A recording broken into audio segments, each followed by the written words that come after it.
মিত্ৰাজ বস্তু মোৰ নতুন ষ্টক আহি গৈছে আচলতে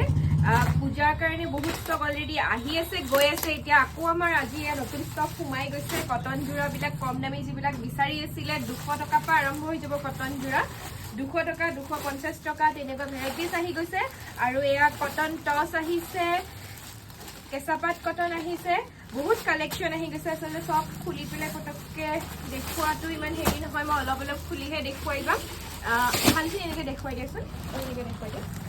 এয়া দেখিছে কেঁচাপাত কটন যিসকলে বিচাৰি আছিলে হোৱাইটত বিচাৰিছিলে কম দামৰ এইখিনি হৈছে কটন টছ হয় আৰু এইটো বেগতো কি আছে মই অকণমান খুলি দিছোঁ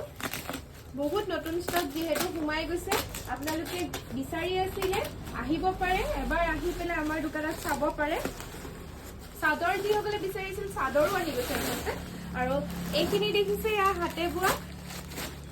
বোৱা জোৰা এইবিলাক কম দামতে আহি গৈছে একেবাৰে অফাৰ প্ৰাইজত আৰু এই কাপোৰযোৰ খুব বিচাৰি আছিল আচলতে এযোৰ মই পিন্ধিছিলোঁ যেতিয়া খুব ভাল পাইছিল আপোনালোকে এই কাপোৰযোৰ আহি গৈছে 3 পিচ আছে যিসকলে বিচাৰি আছিল পটাপট বুকিং কৰিব যেহেতু মই লাইভ দিয়ালৈকে নাথাকিবও পাৰে কেতিয়াবা নাথাকে আমাৰ আৰু এয়া দেখিছে কম দামী মিক্স পাত আহি গৈছে যিবিলাক আমাৰ 500 টকাৰ ভিতৰত হ'ব এইখিনি আচলতে প্ৰপাৰ দাম মই নাজানো চাব লাগিব আৰু এয়া কম দামী কেঁচাপাত কটন আহি গৈছে এইখিনি দেখিছে কম দামৰ কেঁচাপাত কটন বহুত কালেকশ্যন আহিছে আচলতে এই বস্তাটো খুলিবলৈ আমাৰ ভিতৰত আৰু মাল আছে কিন্তু আজি মই এইখিনি এতিয়া অলপ অলপকৈ দেখুৱাম ঘিচা আহি গৈছে ঘিচাবিলাকো কম দামী ঘিচা যিখিনি আছিল খুব ধুনীয়া পিন্ধিবলৈ সেইখিনিও আহি গৈছে